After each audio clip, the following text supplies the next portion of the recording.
Aleluya. Bendito sea el nombre de nuestro Padre Celestial.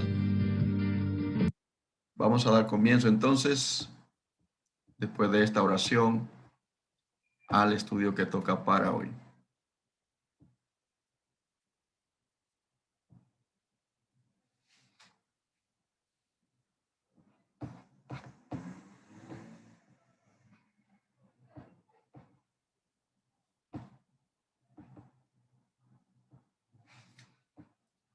El tema, los mandamientos aplicables, haciendo la exégesis del libro de Romanos en esta ocasión. Después de haber terminado con el libro de Hebreos y de Santiago, entramos entonces al libro de Romanos. En esta travesía de escudriñar la palabra de manera exegética, o sea, haciendo análisis profundo de las escrituras, nos vamos a profundizar en el libro de Romanos. El libro de Romanos es un libro muy interesante. De hecho, es el libro más utilizado para contradecir la Torá.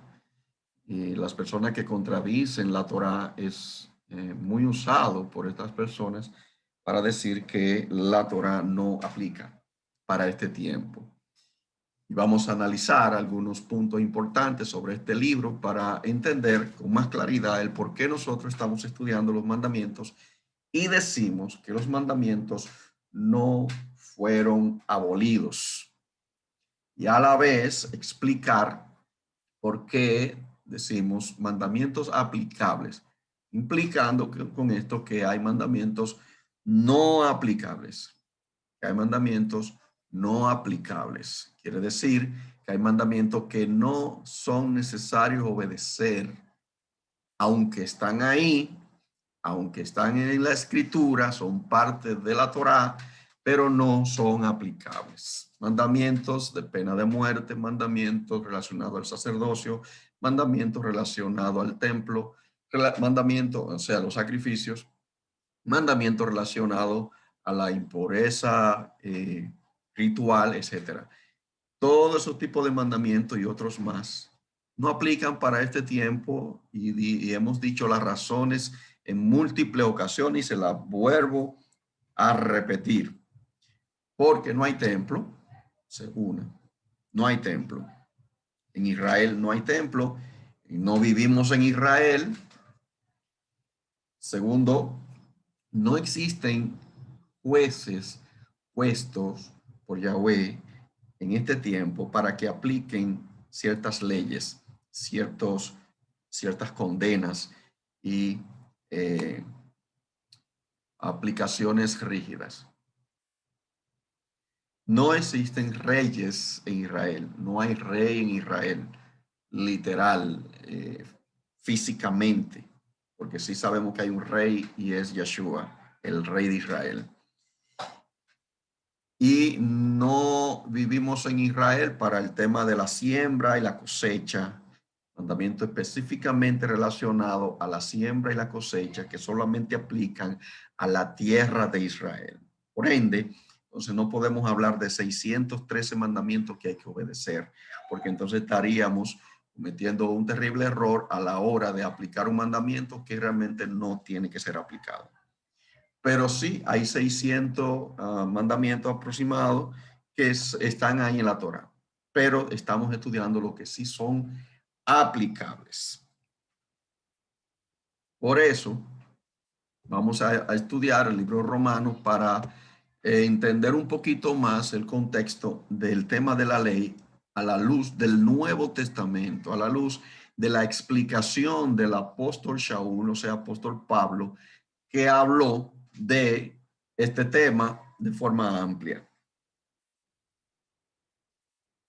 Siendo exégesis de Romanos, vemos que la carta de Pablo a los romanos es conocida principalmente por su visión de las acciones bondadosas de Dios para la humanidad a través de la cruz y la resurrección de Cristo. es el poder de Dios para la salvación de todo el que cree, según Romanos 1:16, para salvación a todo el que cree. De eso trata este libro. Hay algo que está muy mal en nosotros individualmente y en el mundo como un todo, de lo cual necesitamos salvación. En el caso de los que no tienen salvación o cuando no estábamos con salvación. Y Romanos nos habla de la forma en la que Dios nos salva de ello. Eso habla el libro Romanos. Esto fue escrito durante el reinado del emperador romano Nerón, 54 al 68 aproximadamente antes del Mesías, en la era del Mesías, después del Mesías. La carta a los romanos da a entender la oscuridad y el peligro que rodea las iglesias en casas en Roma, lo que incluye a los convertidos a Cristo, tanto judíos como gentiles.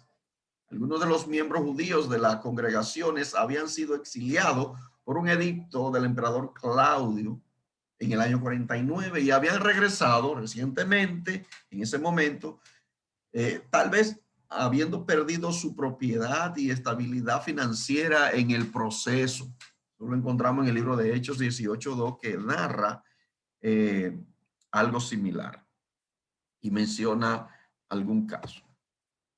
La carta a los romanos ha sido excepcionalmente importante en el desarrollo de la teología cristiana, en el desarrollo del cristianismo después de haber sido establecido en inicio por los apóstoles. En ese momento eran llamados no cristianos, sino los nazarenos o los del camino, y que luego con el tiempo se fue adquiriendo el nombre de cristianos.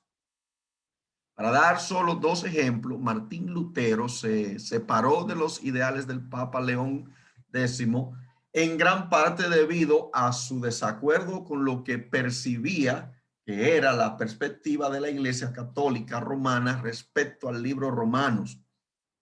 En este caso, Martín Lutero habló de la justificación por la fe, y que la salvación no se podía comprar a precio humano ni por obras.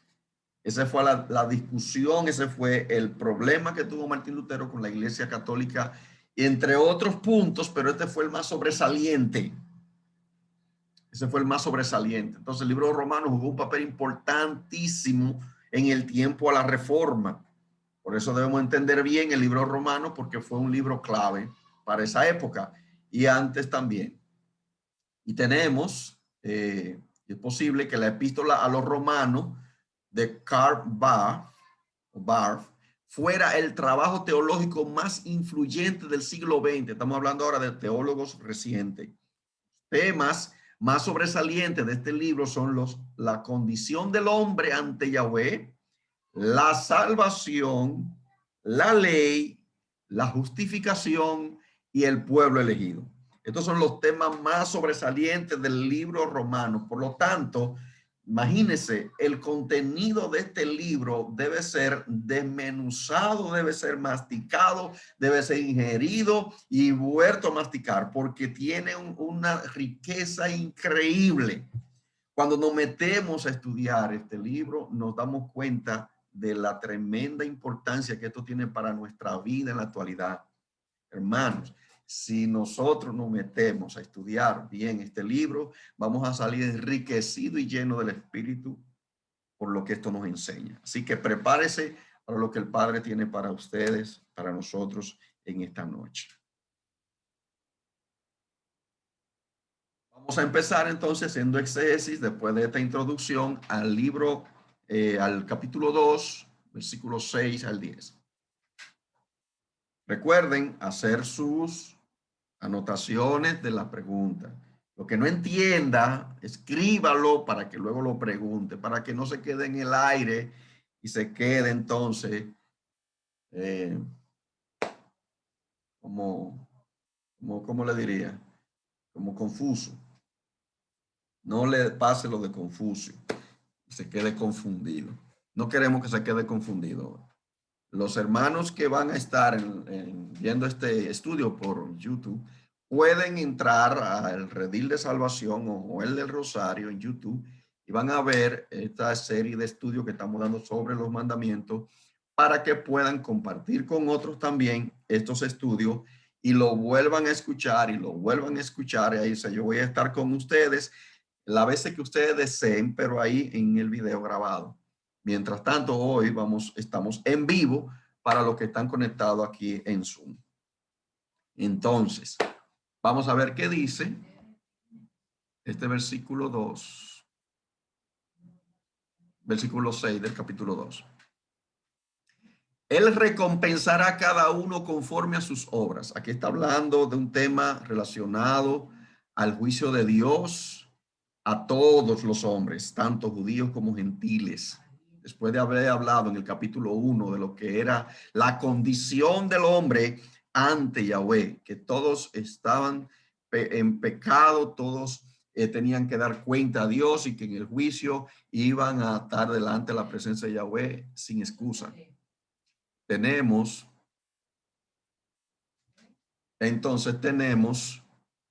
en el verso 6 que dice, Él recompensará a cada uno conforme a sus obras. Vida eterna a los que por su perseverancia en las buenas obras buscan gloria, honra incorrupción. Pero enojo e ira a los que son contenciosos y no obedecen a la verdad, sino que obedecen a la injusticia. Tribulación y angustia sobre toda persona que hace lo malo. El judío primero y también el griego. Pero gloria, honra y paz a cada uno que hace el bien, al judío primeramente y también al griego. Entonces, ¿qué es lo que encontramos en estos versículos que hemos leído? Aquí el texto hace referencia especial a la recompensa del que hace buenas obras, los cuales tendrán gloria, honra e incorrupción, dice el texto. Pero todo lo contrario a lo que no obedecen a la verdad. ¿Cuál es la verdad? La pregunta dentro del contexto de lo que estamos leyendo, entonces entenderíamos que hablar de la verdad aquí se está refiriendo a las Sagradas Escrituras, pero más específicamente a la Torá. Y eso lo vamos a ver más adelante dentro del contexto. Pero hay una premisa importante que hay que tomar en cuenta y es que la salvación no se gana por buenas obras. Importante esta partecita por lo que el texto dice. Porque el texto dice el verso 7, vida eterna a los que por su perseverancia en las buenas obras buscan gloria, honra e incorrupción. O sea que si yo leo el texto meramente así, lo que me da a entender es que yo me debo ganar la vida eterna. Porque ahí está diciendo vida eterna a los que porque perseveran en las buenas obras. Buscan gloria, honra e incorrupción. Entonces ahí tendríamos nosotros un problema. Tendríamos un problema porque está diciendo Pablo que hay que ganarse la salvación, que hay que ganarse la vida eterna. Pero ¿qué es lo que realmente quiere decir? Para entender eso, entonces usted debe de irse atrás a los principios de interpretación y a los textos que están claros, pero bien claros, que dicen que la salvación no es por obra. Y si eso es lo que dice, entonces, por ende, esto alude es a que el que hace buenas obras, es el que de por sí tiene salvación desde ya. pero que se consumará al final en la redención. ¿Me entienden esa parte? Una persona que recibe a Yeshua ya tiene vida eterna, pero todavía no está glorificado, todavía está en un cuerpo carnal, todavía no ha venido Yeshua, todavía no ha venido la redención final. Por lo tanto, esa recompensa de la que habla el versículo 6 es referida a lo que van a recibir ya al final, o sea, vida eterna de por sí. O sea, completar ya el proceso de salvación que ahora tenemos por promesa. La promesa de salvación es que tenemos vida eterna, pero que se va a completar o se va a dar cuando venga Yeshua. No significa que la salvación no esté completa en sí, sino que no estamos todavía glorificados. Por eso es que el texto dice que va a recompensar a cada uno conforme a sus obras. Y ahí habla entonces de vida eterna. Lógicamente, cuando venga Yeshua vamos a tener vida eterna ya definitiva. Porque acuérdense de lo que hemos estudiado, el ya, pero todavía no. El ya, pero todavía no, significa entonces que falta recibir eso ya de forma completa o definitiva. Entonces, esto aquí está hablando es de la consumación final de la redención. No está diciendo que usted debe de ganarse la vida eterna, ni buscar la vida eterna después que ya usted cree en el Mesías, porque entonces sí hay un problema serio, porque a usted se le va a salir la lengua tratándose de ganarse la vida eterna. Va a tener un problema porque entonces dígame, ¿cómo se la va a ganar? ¿Cuánto ayuno debe hacer? ¿Cuánta predicación debe hacer? ¿Cuántas oraciones al día debe hacer? Va a terminar entonces como un salami ahorcado guindando. Entonces no funciona así. La Biblia está hablando aquí de un tema diferente y en la medida que vayamos avanzando usted lo va a entender un poquito mejor. Pero ya vamos por el versículo del 6 al 10. Vaya viendo, aquí está refiriéndose a recompensas a aquellos que hacen lo bueno, buenas obras, pero el que hace malas obras, tanto judío como griego, va a tener angustia, tribulación, va a tener un juicio, va a tener una condenación. Es decir, de Romanos 2:11, el versículo 11 dice, pues no hay distinción de persona delante de Dios. ¿Se dan cuenta? Judíos y griegos están en la misma condición. Así que todos los que pecaron sin la ley también perecerán.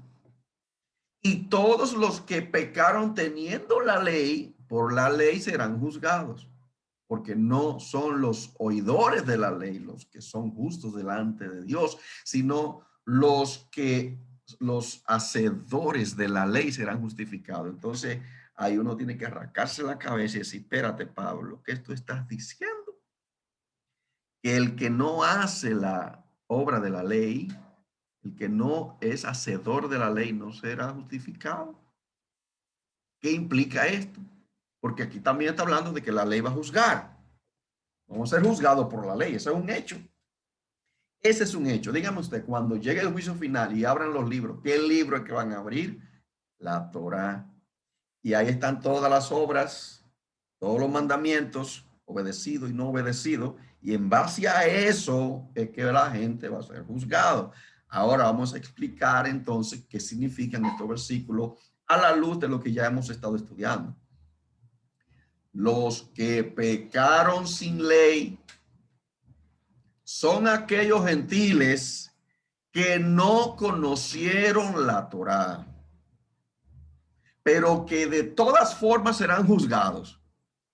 Le voy a poner un ejemplo clásico que la gente pregunta, ¿qué pasará con los indígenas que vivieron en estas islas que nunca escucharon de la Torá o nunca se le predicó y murieron y desaparecieron sin haber escuchado nada? ¿Qué va a pasar con ellos? ¿Qué Dios va a hacer con esta gente? Véalo aquí. Los que pecaron sin ley también perecerán. O sea que esas personas no tenían ley, no conocían Torá. pero van a ser juzgados. ¿Pero y cómo? Son gentiles que no conocieron Torah, pero de todas formas serán juzgados. Y los que pecaron teniendo la ley son los judíos, que aunque tenían la ley, por ellas mismas serán juzgados por la misma ley. Entonces, los hacedores de la ley son aquellos que son justificados, pero por el Mesías que guardó la ley perfectamente. Son justificados, pero es justificado, son justificados por el Mesías que guardó la ley perfectamente. Esta es la mejor manera de entender este texto para no entrar en contradicción de la Biblia. ¿Me entendió? O sea, yo no puedo decir que el que guarda la ley que va a ser justificado, porque ahí el texto está diciendo que los justos delante de Dios son aquellos que son hacedores de la ley. Esos serán justificados, dice. Aquellos hacedores de la ley serán justificados. Entonces, si el texto está refiriéndose a personas que guardan la ley para ser justificados, entonces también ahí habría una contradicción del texto. Para eso tenemos que entender el background de Pablo, que de qué ha estado hablando Pablo. Ha estado hablando sencillamente de una obra hecha única y exclusivamente por el Mesías para salvación y justicia en el Mesías. Entonces, ¿cómo lo puedo explicar este texto? Sencillamente diciendo que los hacedores de la ley son aquellos que son justificados, pero por el Mesías, que guardó la ley perfectamente. O sea, personas que guardan la ley, pero es a través del Mesías. Ninguno de nosotros vamos a poder guardar la ley perfectamente, solo a través del Mesías que sí la guardó perfectamente. Esta es la mejor manera entonces de entender el texto bíblico, dando pie a que aquí el apóstol Pablo está poniendo una comparación entre gentiles y judíos y el tema de cómo se maneja el asunto de la ley si es que se toma para justificarse. Si se toma para justificarse, entonces necesita guardar la ley completamente, sin fallar, para ser justificados. Entonces, Pablo está haciendo una especie de comparación, está haciendo saber a los gentiles y a los judíos cómo se debe ser justificado entonces delante de Dios en el tiempo del juicio. Cuando estén delante de la presencia de Dios, ¿quiénes serán justificados? Si lo ves desde el punto humano, necesita ser justificado guardando la ley. Si lo ves desde el punto de vista humano, tiene que guardar toda la ley para ser justo delante de Dios y que escape en el juicio.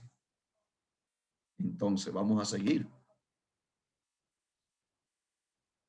Verso 14. Porque cuando los gentiles que no tienen ley practican por naturaleza el contenido de la ley, aunque no tienen ley por sí, no tienen ley, son ley para sí mismos. Ellos muestran la obra de la ley escrita en su corazón, mientras que su conciencia concuerda en su testimonio y sus razonamientos se acusan o se excusan unos a otros. En el día en que, conforme a mi evangelio, Dios juzgue los secretos de los hombres por medio del Mesías Yeshua. Interesante está esta parte aquí, hermanos, porque aquí está hablando de mandamientos puestos en el corazón de gente que no tenían ley, gente que no conocieron Torah, pero que tuvieron ley en su corazón, haciendo referencia en el caso de ahorita de los indígenas, tenían ley. ¿Dónde? En su corazón. ¿Qué ley? Vamos a ver de qué ley universal está hablando aquí. Los gentiles que no conocen toda la Torá, pero practican los mandamientos básicos que están escritos en sus corazones. Y estos mandamientos son el decálogo.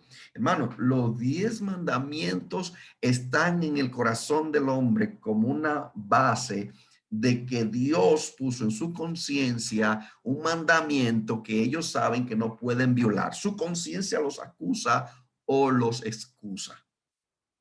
Óigame bien, aunque no tengan a Yeshua, todos los impíos, todos los inconversos, que desobedecen un mandamiento, por ese mandamiento que su conciencia le dicta de que es malo hacer, por eso van a ser juzgados.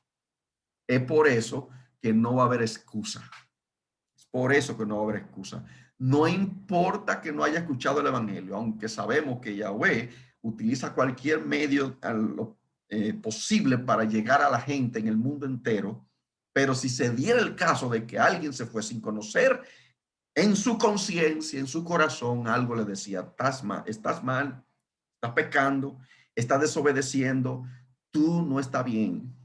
Y esa persona se entregó al pecado. Y ojo también, nadie tenía derecho a salvación. Nadie. Nadie puede reclamar a Yahweh, ¿por qué tú no me salvaste? ¿Por qué tú no me rescataste? Si yo anhelaba salvación. En primer lugar, la gente no anhela salvación. El que no tiene un llamado, el que no tiene el espíritu, el que está hundido en el pecado y muerto espiritualmente, no anhela salvación. Eso es mentira. La gente que piensa eso está equivocado. La Biblia dice que los hombres no quieren buscar a Dios ni pueden. No quieren. Sus pensamientos son de continuo hacia el mal. Amaron más las tinieblas que la luz, dice la Escritura. Por lo tanto, no existe en el día del juicio esos que digan, yo anhelaba que tú me salvaras, yo andaba buscando quien me hablara y nunca encontré a nadie. El Señor le va a decir, hablador, usted nunca quiso nada. Yo le hablé a través de su conciencia y usted no hizo caso. Apartado de mí, maldito hacedor de maldad, al fuego eterno, le va a decir. Porque Dios es así de justo. Dios es así de justo. Dios no va a actuar injustamente. Entonces, esos mandamientos de lo que se está hablando aquí son mandamientos de la Torá, o sea, los 10 mandamientos que la gente no lo conoce ni siquiera. Lo han oído mencionar, lo han oído hablar y predicar, pero no lo conocen. No lo conocen. ¿Y por qué no lo conocen? Bueno, pregúntele si se lo saben de memoria. A cualquiera usted le pregunta, ¿tú sabes los 10 mandamientos de memoria?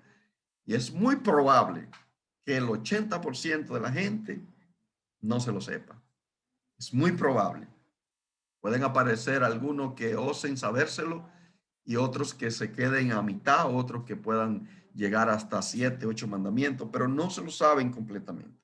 Y ese es un problema, porque su conciencia está en esos mandamientos y esos mandamientos, aunque ellos no lo conocen, en su interior le dicen, robar es malo, matar es malo, adulterar es malo, tratar mal a los padres, desobedecer a los padres es malo, idolatría es malo, tomar el nombre de Yahweh en vano, levantar falsos testimonios es vano, codiciar es malo, matar es malo, etcétera. Todos esos mandamientos están ahí dentro del corazón de la gente. Y de eso Yahweh va a juzgar a la gente. Va a ser un juicio.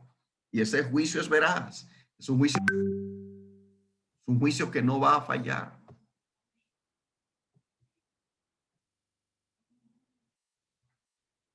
Versículo 17 al 20 dice, he aquí tú tienes nombre de ser judío. Y entonces el apóstol Pablo viene con los judíos. Te apoyas en la ley y te glorías en Dios. Tú conoces su voluntad y apruebas lo que más vale porque estás instruido en la ley. Tú estás persuadido de que eres guía de los ciegos, luz de los que están en tinieblas, instructor de los que no saben, maestro de niños, teniendo en la ley la completa expresión del conocimiento y de la verdad. Entonces, hermanos, se dan cuenta lo que aquí aparece en estos versículos relacionados a los judíos y el tema de la ley. Vamos a ver. El apóstol Pablo expresa que los judíos, por tener apoyo en la ley, se glorían en Dios. Mira qué bien. Un judío se gloria en Dios porque tiene la ley, porque entiende que la ley viene de Yahweh y que es bueno obedecerla y que es divina y que es sagrada y que tiene poder. Se gloria en Yahweh, un judío. Y está bien. Eso está bien. Gloriarse en Yahweh y apoyarse en la ley, porque se apoya en la ley. Pero también conocen la voluntad de Yahweh por conocer la Torah. O sea, hermanos, viéndolo desde el punto de vista llano y de lo que ahí está diciendo, entonces concluimos de que conocer la Torah me hace conocer la voluntad de Yahweh. Tener la Torah me hace conocer la voluntad de Yahweh. ¿Quiere usted conocer la voluntad de Yahweh? Tiene que conocer Torah entonces. Eso es lo que está diciendo Pablo aquí en relación a un judío. Y no está diciendo mentira. Él no está diciéndole al judío, tú te crees que por conocer la Torah o por tener la Torah tú conoces la voluntad de Yahweh. Él no está diciendo eso. Él está afirmando que por tener la Torah conoce la voluntad de Yahweh.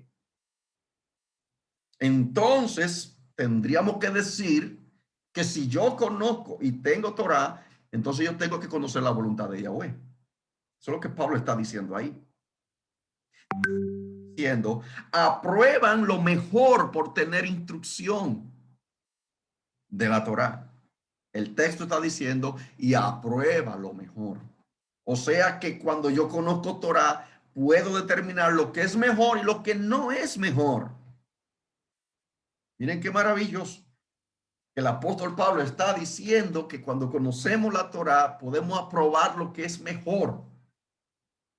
Eso es tremendo porque necesitamos saber cuando algo está bien o cuando algo está mal, porque nuestras vidas a veces se convierten en un desorden, en un desastre catastrófico por decisiones que tomamos, sencillamente por no conocer la Torá, por no saber cuál es la voluntad de Yahweh.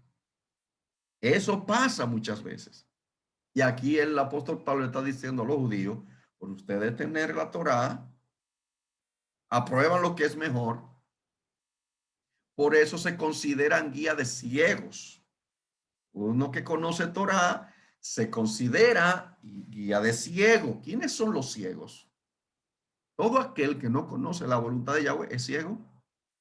¿Y cómo yo conozco la voluntad de Yahweh? Conociendo la Torá, conociendo la ley, lo que debo obedecer, los mandamientos que deben ser aplicados. Entonces voy a ser un guía de ciego. Pero aquí él está diciendo a un judío, tú eres guía de ciego, luz de los que andan en tinieblas. Así se considera un judío que conoce Torah. Por lo tanto, si usted conoce Torah, se convierte en un guía de ciegos en cuanto a lo que es el conocimiento de la Torah. Maestros de lo que no saben. Convierte en un maestro de lo que no saben.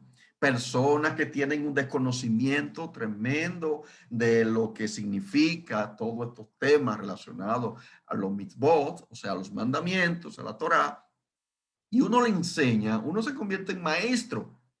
Así le está diciendo Pablo al judío. Tú eres maestro de lo que no sabes, o sea, maestro de niños. Teniendo en la ley la completa expresión de la verdad. Óigame, hermano, conocer la voluntad completa de Yahweh, la verdad completa. El que conoce la Torah, el que tiene la Torah, entonces tiene la completa expresión de la verdad. Eso es lo que Pablo está diciendo ahí. Judío, si tú tienes la Torah, entonces tú conoces la verdad completa expresada en la Torah. Fuerte eso, hermano. Todo aquel que niega que la Torá está vigente en cuanto a mandamientos aplicables, está negando que el apóstol Pablo está afirmando aquí que el que conoce Torá conoce la expresión de la verdad. ¿Qué es lo irónico de estos textos? Que él está hablando aquí a judíos que tienen toda esta característica y que tienen un conocimiento amplio y que saben el contenido de esa Torah y la voluntad de Yahweh. ¿Qué es lo irónico? Vamos a verlo ahora relacionado a esto. El versículo 21 del capítulo 2 en adelante dice, tú pues que enseñas a otros, no te enseñas a ti mismo. Tú que predicas contra el robo, robas. Tú que hablas contra el adulterio, cometes adulterio. Tú que abominas a los ídolos, cometes sacrilegio. Tú que te jactas en la ley, deshonra a Dios con la infracción de la ley. Porque como está escrito, el nombre de Dios es blasfemado por causa de ustedes entre los gentiles. Ahora noten esto, hermano. Al judío que él vino diciéndole en los versículos anteriores, que eran maestros de la Torá, que conocían la voluntad de Yahweh, que sabían que en la Torá estaba la manera de aprobar lo que es bueno. Entonces le está diciendo, entonces tú que enseñas eso, ¿no lo practicas? ¿No lo practicas? O sea, aquí está refiriéndose a los mandamientos de la Torá y pone ejemplo, el robo, pone ejemplo de adulterio, pone ejemplo de los ídolos y de que te jactas de tener la Torá. Una persona que se jacte de tener la Torá, entonces debe saber que no puede violarla. No puedes violarla. Y ese era el caso de lo que estaba sucediendo en ese momento con muchos judíos que se jactaban de tener la Torá y la desobedecían, las quebrantaban de una manera fuerte. Entonces, el judío no se enseñaba a sí mismo. Pablo está diciendo, tú no te estás enseñando a ti mismo. La cosa que tú estás aplicando a otro, no te la estás aplicando a ti. Entonces, hacer eso es caer en una falacia, es ser hipócrita. Yo no puedo enseñar algo que yo no estoy viviendo. No puedo enseñar algo que no estoy viviendo. Y si lo enseño, debo pedir al Padre que me ayude a mantenerme firme. Y si no lo estoy obedeciendo, decirle a la gente, bueno, este mandamiento yo no he podido guardarlo. Estoy luchando, yo quiero, yo anhelo guardar ese mandamiento, pero no he podido por X o R, pero tiene que ser sincero. No pretender que guarda Torah, que tiene la ley y que es santo y que nada ni nadie te va a impedir alcanzar esa santidad que tú tienes. No funciona así, hermanos, no funciona así. El doctor Pablo está haciendo aquí muy claro. El que enseñaba que la Torá no se podía violar, la violaba, la violaba. Y aquí está refiriéndose a esos hermanitos judíos que se jactaban. Versículo 25 dice, porque la circuncisión aprovecha, en verdad, si guarda la ley. Note esto aquí, importantísimo. Pero si eres transgresor de la ley, tu circuncisión ha llegado a ser incircuncisión. De manera que si el incircunciso cumple los justos preceptos de la ley, su incircuncisión no será considerada como circuncisión. ¿Qué le parece? Aquí el apóstol Pablo está hablando de algo muy interesante. Y, y tal vez usted se estará preguntando, pero ¿por qué yo estoy hablando del tema de la circuncisión en estos versículos? No tengo que hablar de esos versículos porque van dentro del contexto. No puedo dejarlo, no puedo volarlo. Tengo que hablar de eso porque está dentro del tema que estamos hablando.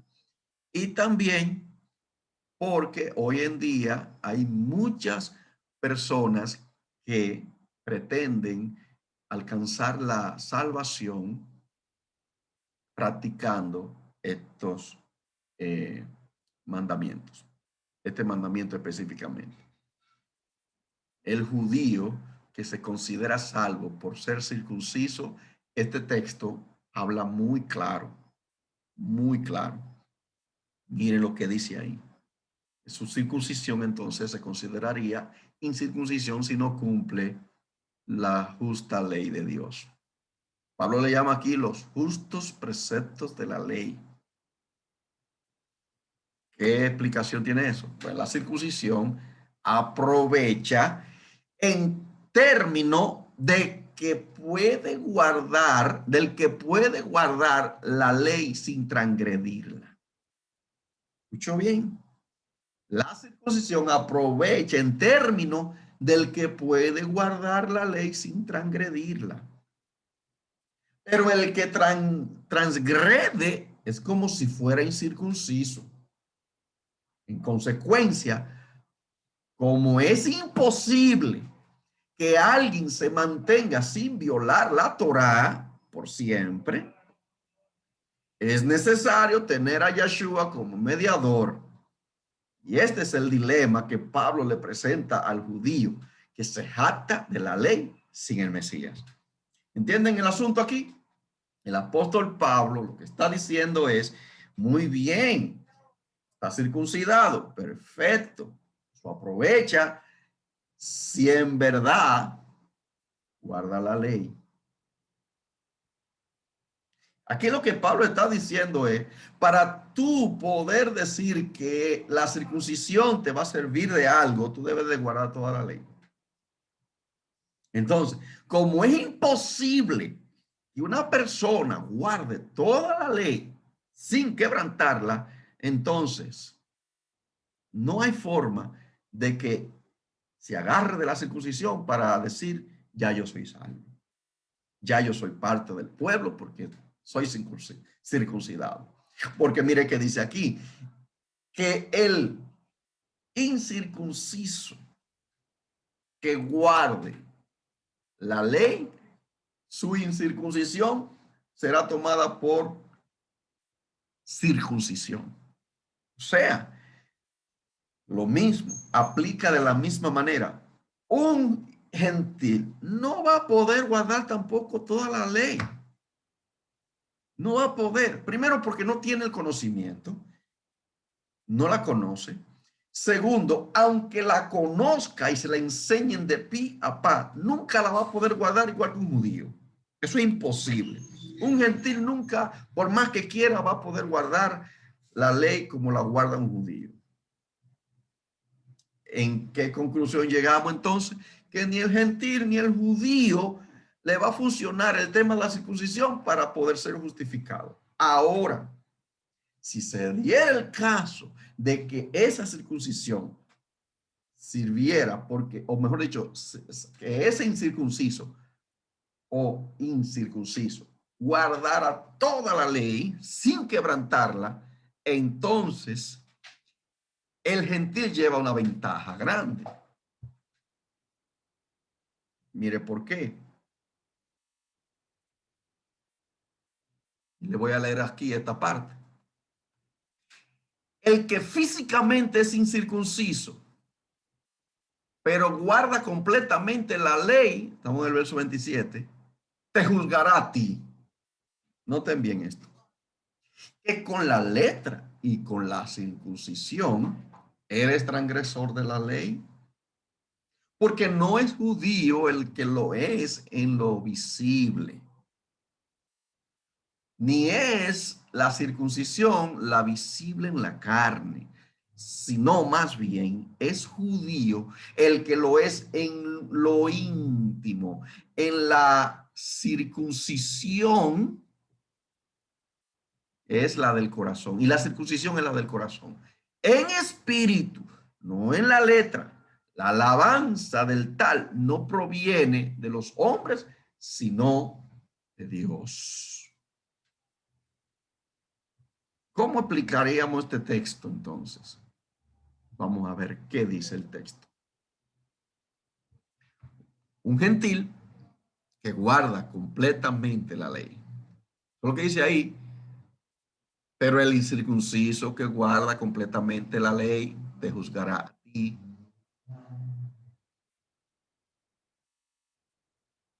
Eso está diciendo. El gentil que guarda completamente la ley te juzgará a ti. O sea, juzgará a un judío que tiene la ley y a pesar de eso la viola. Eso es lo que quiere decir ahí.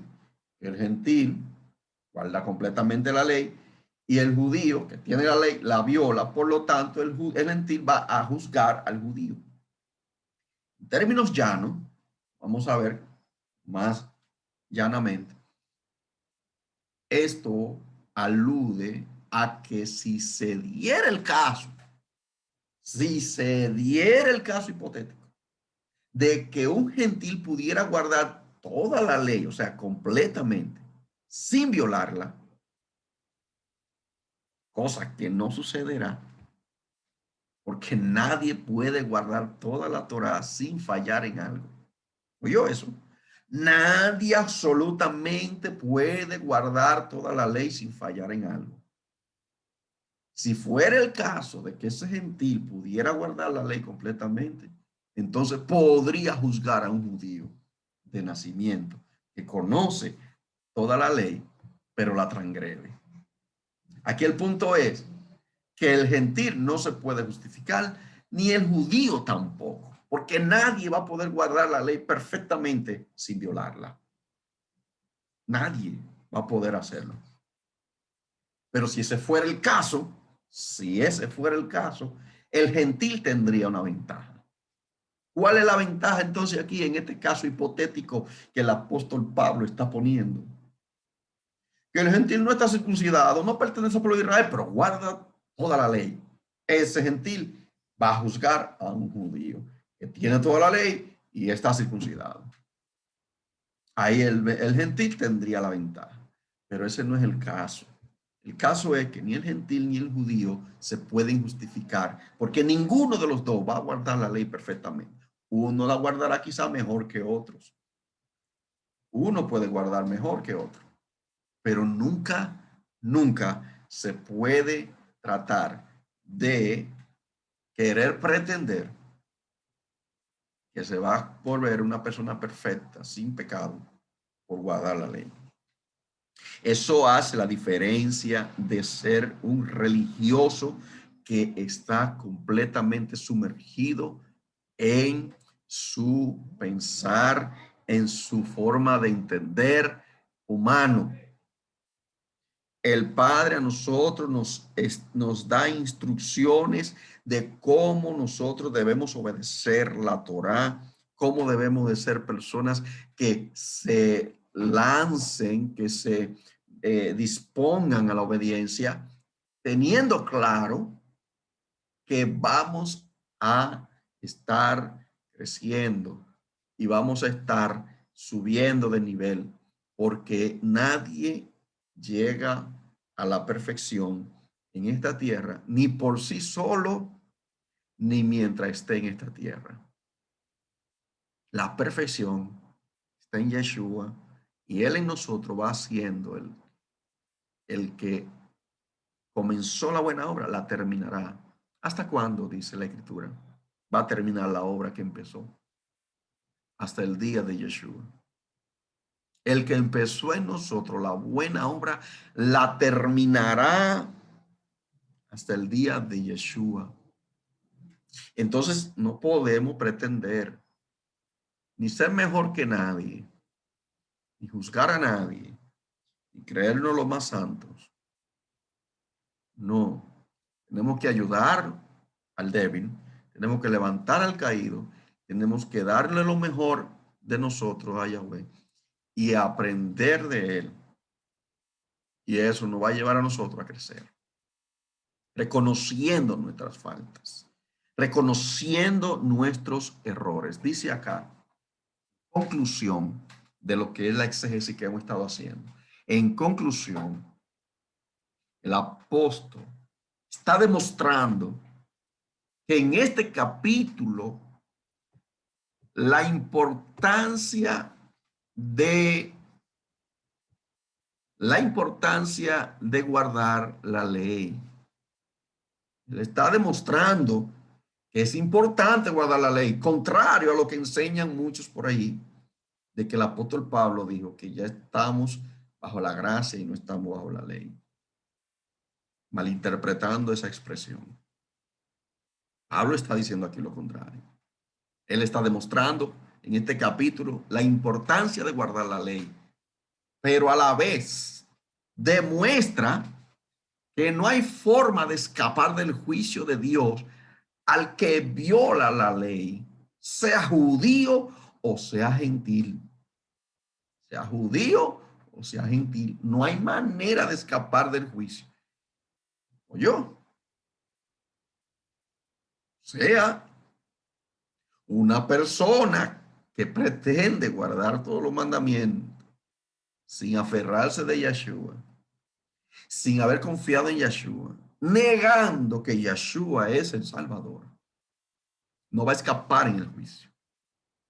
No va a escapar en el día del juicio, porque la Torá lo va a juzgar, dice Pablo ahí, porque por la ley va a ser juzgado, no va a poder escapar, pero tampoco va a poder escapar el gentil porque diga, no, pero que a mí nadie nunca me enseñó la Torá, a mí nadie me enseñó la ley, yo qué sé yo de eso, yo no sabía que eso existía.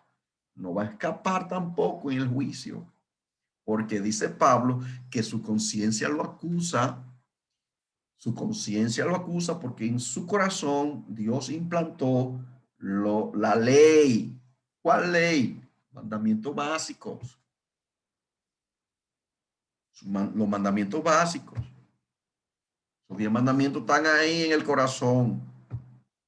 Y no importa la época en que haya pasado, no importa el territorio, no importa la etnia, en el momento que esa persona vaya a estar delante de Yahweh en el día del juicio, va a tener que dar cuenta. Todos, dice la escritura en el libro de Apocalipsis, todos, grandes, ricos, pobres, libres, esclavos, todos, vivos y muertos, van a tener que dar cuenta a Yahweh delante del gran trono blanco. Van a tener que dar cuenta. Por eso, hermanos, por eso no podemos confiar en nuestra propia justicia ni nuestras propias obras. No funciona así. Nuestra confianza es Yeshua. Nuestra fe debe estar puesta en Él. Nuestra firmeza es en Él. Nuestra obediencia a Él, por su gracia. Yo no puedo pretender ser más obediente que ninguno por mi propia fuerza. Si Yahweh no me ayuda a ser obediente, yo no voy a poder obedecer. Yo voy a pedir a Yahweh que me ayude a obedecer. Y yo estar consciente de cuando yo estoy mal, cuando yo estoy en pecado, cuando yo no estoy cumpliendo con lo que Yahweh me manda a obedecer. Yo debo estar consciente de eso. Porque no estar consciente de eso, entonces es tratar de tapar el sol con un dedo y me convierto en un pecador contumaz y rebelde. Eso es lo que dice la Escritura. Entonces me convertiría en una persona que sencillamente le da trepito obedecer a Yahweh o no obedecerlo. Me convertiría en una persona que le da lo mismo tener la Torá o no tenerla. Le da lo mismo que se le enseñe mandamiento o no se le enseñe. Total, no le hacen caso. Y si ese es el caso, entonces Prepárese para el día del juicio. Prepárese para el día del juicio. Porque si usted conoce la voluntad de Yahweh, si sabe ya la Torá, se le está enseñando la Torá mandamiento por mandamiento, de los que son aplicables y que se consideran que deben ser obedecidos. Porque el análisis que se está haciendo de esos mandamientos es de forma lógica y aplicada a la palabra. Si sabe eso, si está consciente de su pecado y de que es un transgresor de la ley y no lo quiere reconocer ni hace lo posible, entonces espera el día del juicio, porque entonces va a haber un juicio donde va a ser juzgado conforme a sus obras. Y ahí no va a valer que digan, no, pero yo creí en Yeshua. Mira, Señor, yo iba a la iglesia todos los domingos. Mira, Señor, yo era un hombre fiel que obedecía todo lo que tú me decías. Ajá, ¿y por qué Yahweh le dice en ese momento, en el día del juicio, apartado de mí, maldito, hacedores de maldad, al fuego eterno? Nunca los conocí. Nunca de los nunca. Y esa palabra no tiene otro significado, es nunca. Entonces ahí es que nosotros tenemos que ver de qué es lo que el apóstol Pablo está hablando aquí, para no caer en un dilema. Entonces, dice acá, pero que si fuera posible obedecer toda la Torá sin fallar, un gentil podría juzgar a un judío que con todo el conocimiento de la ley la viola.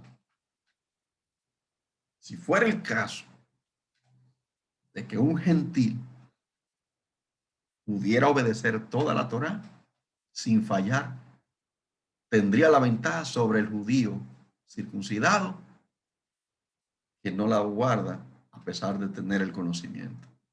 ¿Cuál usted prefiere?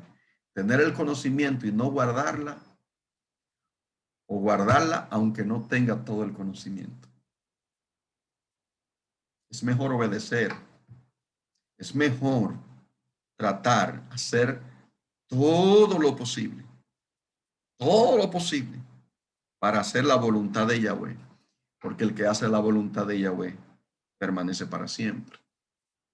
Entonces, esa es la exégesis del capítulo 2 del libro romano, que ya viene diciéndonos muy contrario a lo que muchos enseñan sobre la Torá, dando un claro ejemplo de que el apóstol Pablo no está hablando en contra, sino a favor, pero dejando claro que no hay nadie que la pueda guardar perfectamente, ni judío ni gentil, que ninguno se puede justificar. Sencillamente debe tener lo que vamos a estudiar luego, en los siguientes capítulos de este libro romano, pero ahora vamos a entrar en los mandamientos aplicables. Vamos a ver algunos mandamientos, ya estuvimos estudiando del mandamiento de la Torá, del 104 al 110. Se hacía referencia a temas relacionados a la idolatría y al tema relacionado a los tatuajes, etcétera.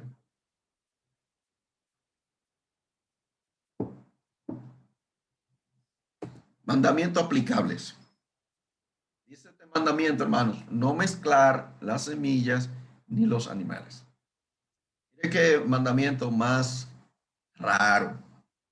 Dice aquí, mis estatutos guardaréis, Levítico 19:19, no ayuntarás dos clases distintas de tu ganado, no sembrarás tu campo con dos clases de semilla, ni te pondrás un vestido con mezcla de dos clases de material. Aquí se está haciendo referencia a la mezcla de animales y semillas. En ese tiempo existían las mezclas, y eso está prohibido en la Torá. A nivel de la naturaleza, Yahweh estableció que las especies no se debían mezclar.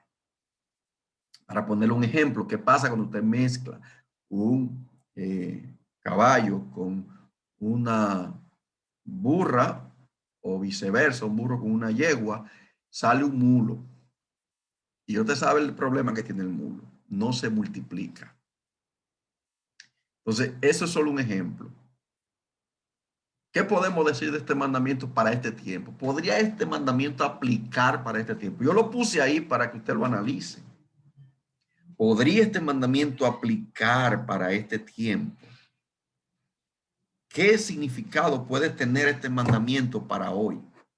Bueno, este mandamiento se convertiría en una prohibición de hacer mezcla a nivel genético. Hacer mezcla a nivel genético con animales y personas. Y personas. Que es lo que se está inventando mucho hoy. La mezcla genética. Tanto en plantas, vegetales, frutas y en animales, incluso personas. Con el tema de la clonación, por ejemplo. Que aunque un poco distinta, pero también es manipulación genética. Entonces tenemos acá un mandamiento que podría aplicar. Esto que yo le estoy presentando aquí son mezclas a nivel genético. Esa imagen que ustedes ven ahí. Mezclas a nivel genético que los hombres hoy en día están inventando. Hay muchísimas cosas raras a nivel de la naturaleza, que muchas especies rarísimas que están apareciendo y se asume que han sido manipulación genética, los científicos inventando. Eso es una prohibición de la Torá que trae su consecuencia. Cuando usted altera lo natural, trae consecuencias cuando lo altera a nivel genético. A nivel genético. Cuando es alterado, tiene problema. Indudablemente, tiene problema porque Yahweh creó todo según su especie y dijo que era bueno en gran manera. Si el hombre lo quiere alterar, lo va a dañar. Por más sofisticado que se vea, por más exótico que se quiera ver, por más beneficioso que aparente ser, va a tener problema. Entonces, ese mandamiento vendría a ser un mandamiento entonces aplicable en este sentido. Mandamiento 112. No trabajar con bestias de diferentes especies. Enyugadas juntas. Y le puse una imagen para que ustedes tengan una idea. Deuteronomio 22 días dice, no ararás con buey y asno juntos.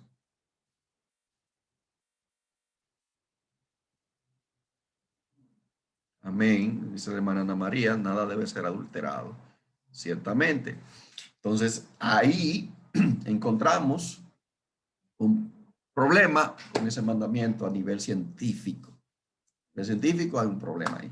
Entonces, tenemos acá que en este mandamiento que estamos viendo, el 112, no se debe, bueno, en este caso, ya no son tan frecuentes la gente que ara la tierra con animales, pero existe todavía.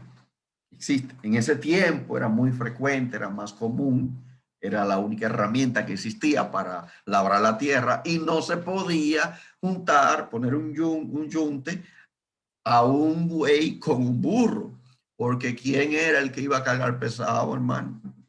¿Quién usted cree que iba a cargar pesado?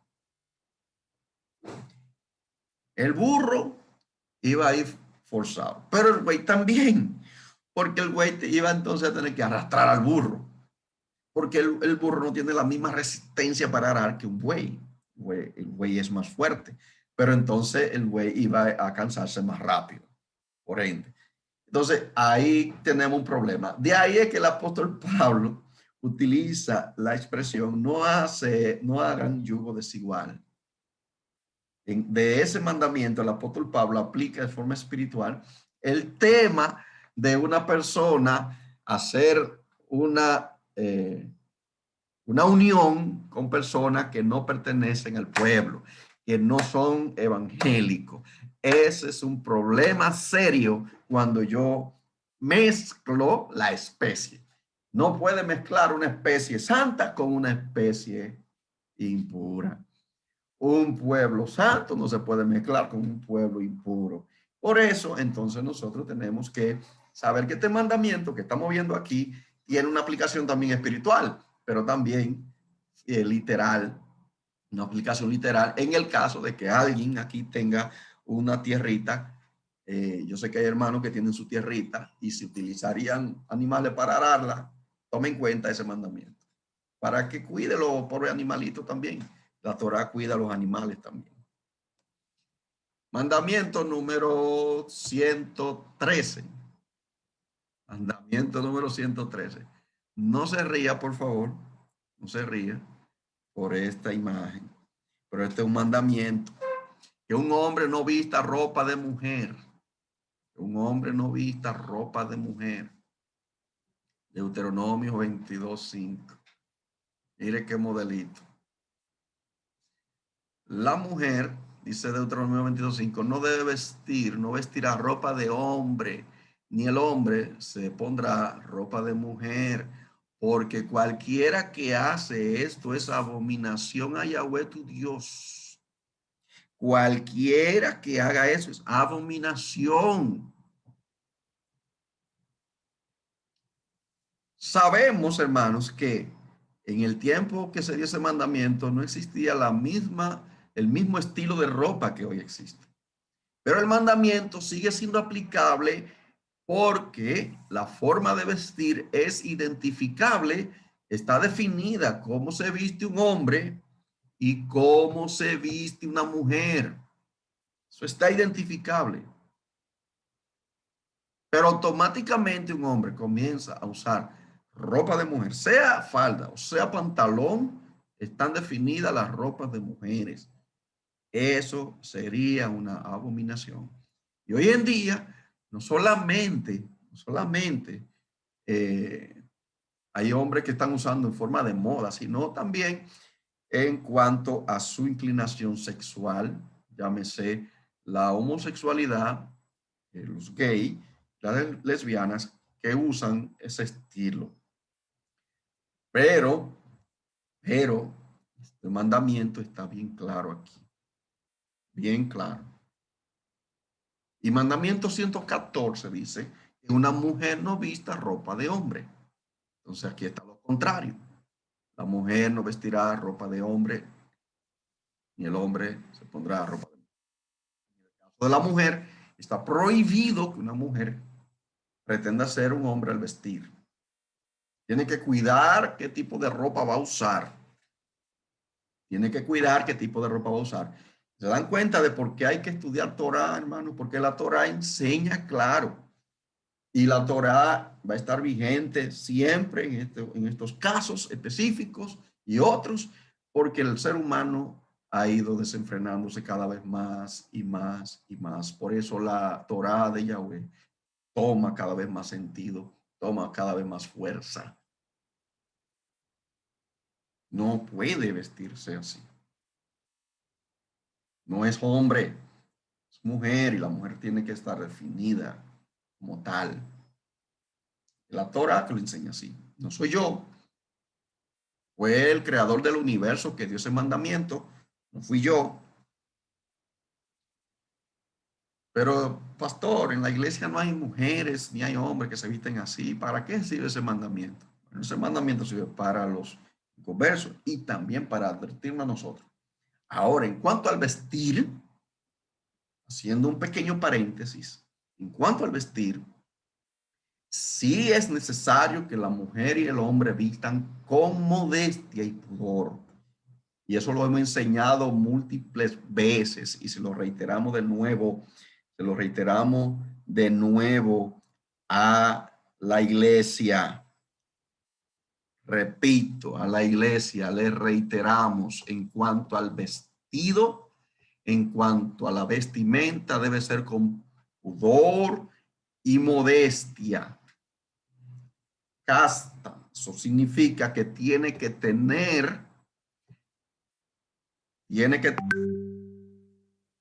precaución en el vestir. Tiene que tener cuidado, hombre y mujer.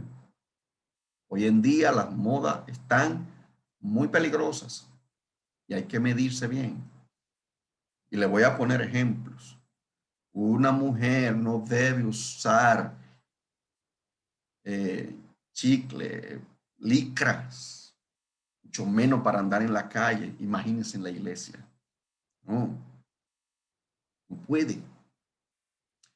Una mujer no puede usar minifaldas. Ojo con eso, hermanos. No debería usar minifalda. Está exponiendo su cuerpo. Está exhibiendo parte de su cuerpo. Y si está muy ceñida al cuerpo, va a provocar a hombres. En el caso de las mujeres con los hombres. Un creyente en el Mesías tiene que cuidar la manera de vestir. Ay, pastor, que no tengo dinero para comprar ropa. Vine al evangelio sin ropa. Lo que tengo son licras y minifaldas y blusas de costada que enseñan los senos. Pues vaya y cómprese en una reguera una bufanda y póngasela aquí para que no se le vean los escotes si no tiene más ropa. O póngasela en la pierna, la bufanda, para que no se le vean las piernas si no tiene más ropa. Y órele al Padre que le supla para que pueda comprar ropa adecuada, ropa decente. No estoy hablando de exageración, ni estoy hablando de rigidez impositiva. No, no, no, no. Yahweh conoce su corazón. Yahweh sabe cuál es su intención. Y Él ha de glorificarse en su vida, porque lo que quiere es su crecimiento espiritual, es lo que quiere es su pureza espiritual, es lo que quiere que usted sea mejor creyente y que dé testimonio a los demás de que la luz de Yeshua vive en usted y que usted se parece más a Yeshua que al mundo. Los hombres no pueden estar usando pantalones apretados que se le vea el paquete de Western Union o de Metropac. Los hombres tienen que cuidar también la manera de vestir. Los hombres no pueden estar imitando la moda de los tigres de la calle. Un creyente que profesa a Yeshua va a querer parecerse más a Yeshua. No es que usted va a andar como andaba Yeshua, porque Yeshua andaba en batola y en ropa de esa época. Lo que me estoy refiriendo es que usted debe parecerse a Yeshua en cuanto a conducta, en cuanto a manera de actuar, adaptado al tiempo en que estamos. Es a eso que me estoy refiriendo. Por eso la Torá es muy amplia, es maravillosa. Y cómo nosotros podemos presentar la imagen de Yeshua. La vamos a presentar sin exhibir nuestro cuerpo, guardar eso para nuestra pareja, para nuestro cónyuge. Que sea él quien se deleite, que sea ella quien se deleite con lo que yo poseo. No un impío, no la gente en la calle, no la gente en la iglesia. Si nosotros no entendemos lo que Yeshua nos quiere decir, él va a tener que mandar entonces un ángel para que nos lo diga. Él va a tener entonces que mandar a quién para que nos lo diga. Vamos nosotros a crear conciencia y a dar lo mejor para Yahweh. Este problema en cuanto a la vestimenta está arropando al mundo y las iglesias no se escapan de eso. Hay que cuidarse porque el mundo se está metiendo en las iglesias y nosotros tenemos que cuidar eso. Tenemos que cuidarlo. Por eso yo les exhorto de todo corazón y con todo el amor del mundo, hombres y mujeres del redil de salvación, vamos nosotros a dar ejemplo de que tenemos Torah, no de que somos religiosos impedernidos, ni que creemos ser más santos que todo el mundo, no, pero que queremos servir a Yahweh de todo corazón. Queremos dar lo mejor para Él. Amén, queridos hermanos. Amén, amén. Hemos dado fin a la clase de hoy. Yahweh Todopoderoso siga bendiciendo sus vidas de manera especial. Ya saben, vamos a tener unos minutos de preguntas y respuestas. Los que están en las redes pueden escribir en la caja de comentarios y le podríamos responder tan pronto podamos, y estaremos compartiendo con todos de la bendición de Yahweh en sus preguntas y respuestas. Muchas gracias, Yahweh le bendiga a todos y